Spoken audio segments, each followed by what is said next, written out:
Welcome to part 2 of the scenario project using Combat Mission Red Thunder. Now this part we are going to actually build the map. So what we have here at the very beginning, we won't worry too much about the details, we'll get onto them a bit later, but I do like to fill in these little bits first of all, just out of a little bit of a habit. This will be a meeting engagement. It will be a village. Day, battle size, small. And what we're going to call this is my prefix, and then we'll call this village outpost. And I've been thinking about this quite a bit now, on what the purpose of the mission will be, and basically it will be a village that was an outpost for the Russians at one stage and then an outpost for the Germans at another stage. So we're going to have a little bit of destruction in the village, and the idea is that virtually at the same time both the Russian commander and the Soviet commander has turned around and said, okay, retake the outpost. So anyway, let's get on to building our map. Now the way I'm going to do it is, to make it easier to see, I'm going to majority of the time use the middle zoom button. So I'm just going to make the map as large as the screen.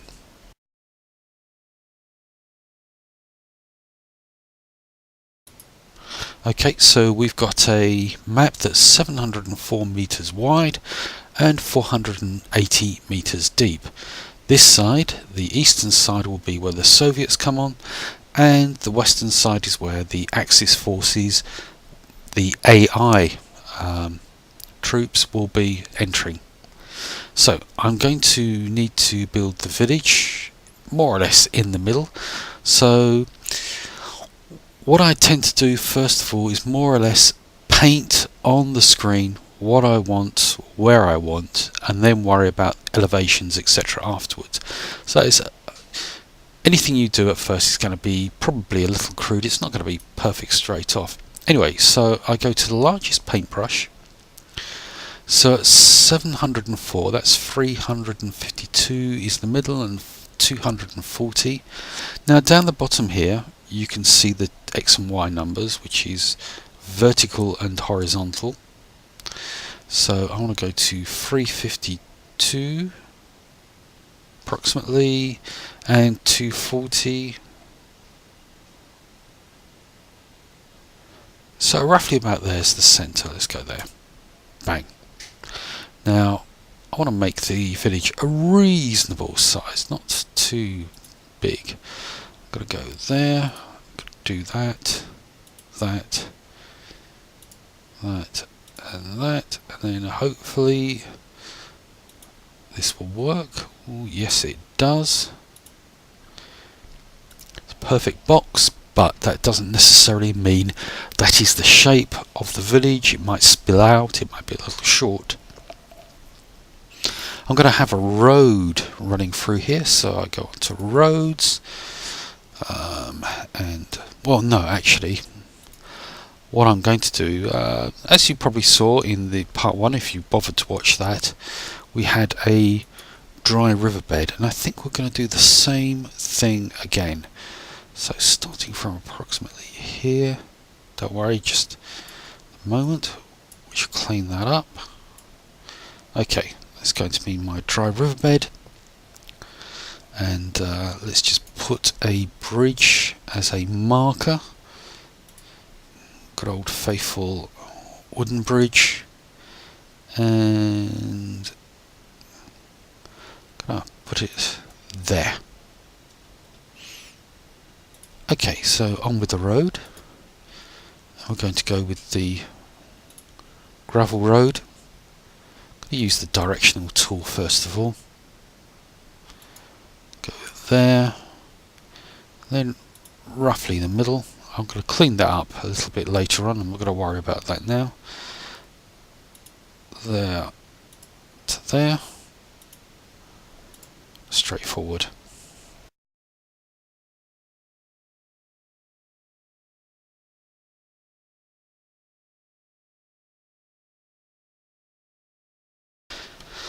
So it's a little bit of a higgledy-piggledy, but I'm quite happy about that. Next thing is to place buildings. I want to get a feel for the village itself.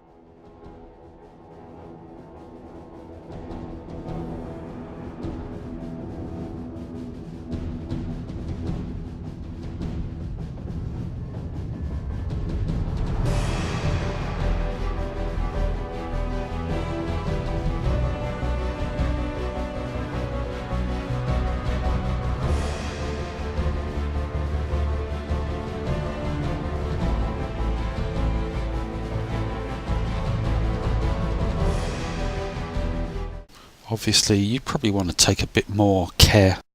I think I'm fairly happy with that. It's a bit, rather a lot more than I should really have, I suppose. So that's my basic outline of the village. We'll do some little farm holdings and maybe a couple of little barns.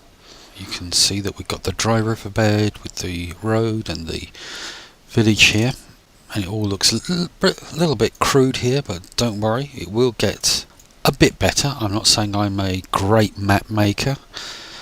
I will probably make this building, or maybe this one, the headquarters that both of them intend to try and capture. That will be the main objective. When you do this yourself, you probably want to take a little bit more care in terms of looking for the buildings you want to use. Make sure you get everything that you want right. So this is as I've said before, this is a quick and dirty way of doing it, just showing you how you can quickly put something together. One of the things I want to do is, whoops, always forgetting that these days, is to have some forestry. So I'm going to paint the areas that I want forests to be with the light forests. So I have a bit down here. You can see I've got paintbrush on too, by the way. It's going to be a little bit symmetrical.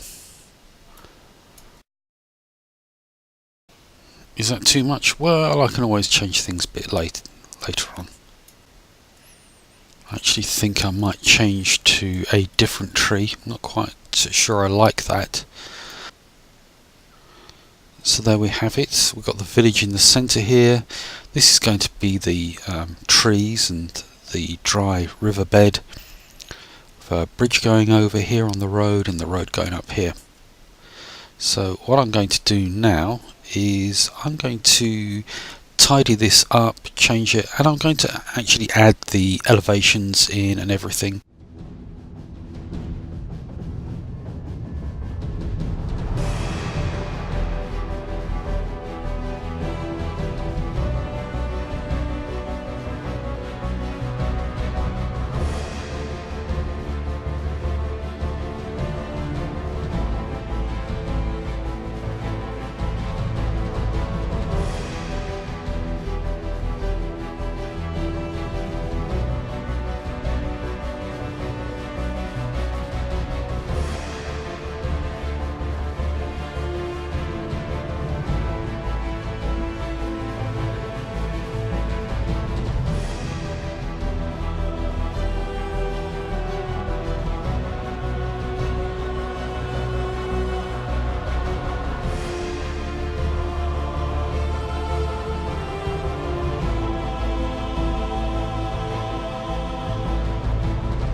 Okay, yeah, it does look somewhat of a mess. Actually, I just spotted something I want to change slightly.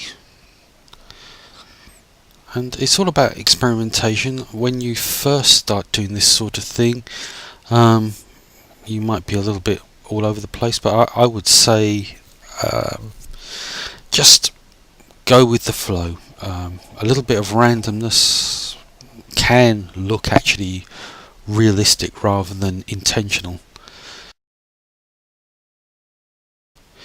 First of all, what I want to do is check both sides, because the setup zone is likely at this stage, I'm thinking it's going to be the whole width of the map, and so I'm just looking across the edge, make sure I can't actually see into the village significantly. Actually, that looks rather good. Well, I can see quite a way there, but I'm happy about that. There is a view of the village there, but as you can see, we can only more or less see the buildings on the outside here. We can't see through. Let's just check on the Soviet side. Okay, that's looking good.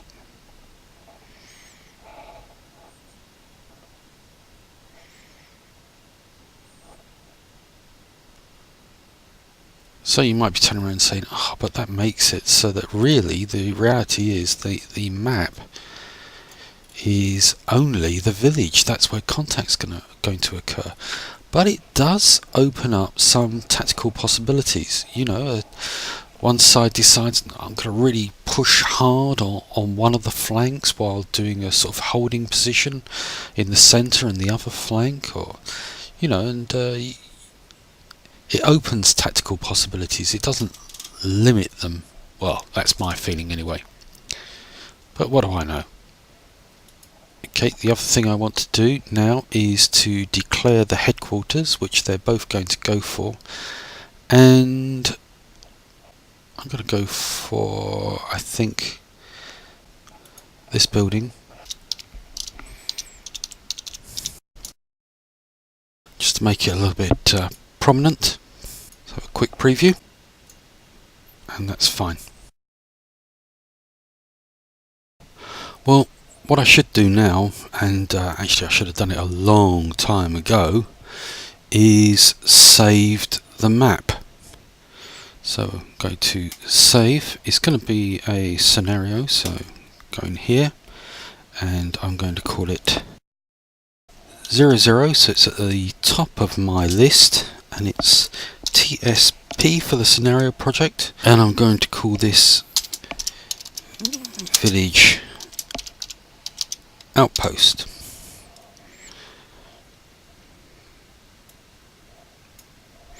There we go. Okay, I'm now going to proceed with the damage.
Okay, so I've got the damage in the village sorted out, and I've got 2 totally destroyed buildings.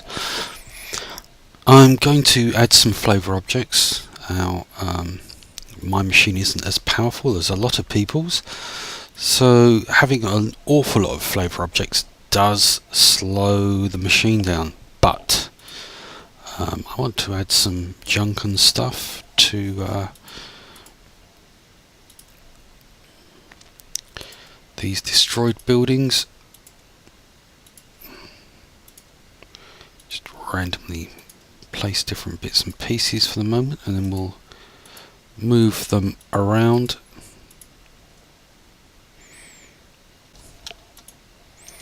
Now I press Alt and click, and now it allows me just to move over, and I can do that. So there's a piece there. Whoops. Not quite right. I just want to get a little bit of destroyed look on the outer part of the building.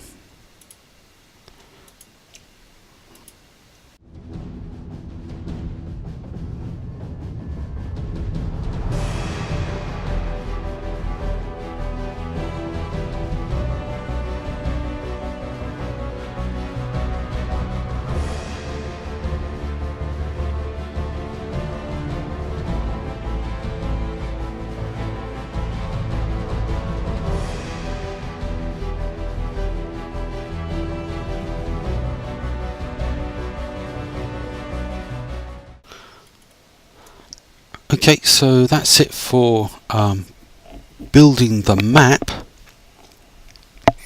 I've just basically knocked this together. I'll paint in the setup zones in a couple of minutes, but essentially that's taken me more or less just under an hour to do, and I've got something that's basic but doesn't look too bad. Obviously you could spend a lot of time tarting it up. There's a lot of people that do these very quickly and do very quick maps. I don't have the artistic ability or imagination of those. I always admire people that can knock out excellent maps very quickly. But for the purposes of our little scenario, this will do. Obviously I could spend a lot of time just tarting this up, and I might sort of dip into it on the odd occasion just to change things slightly. Say, I mean, for here, the front here of the headquarters, I might change to a hard flooring rather than the grass that's there. But next time we're going to go on to units, which will include some fortifications that I've decided to put in. Thanks very much for watching.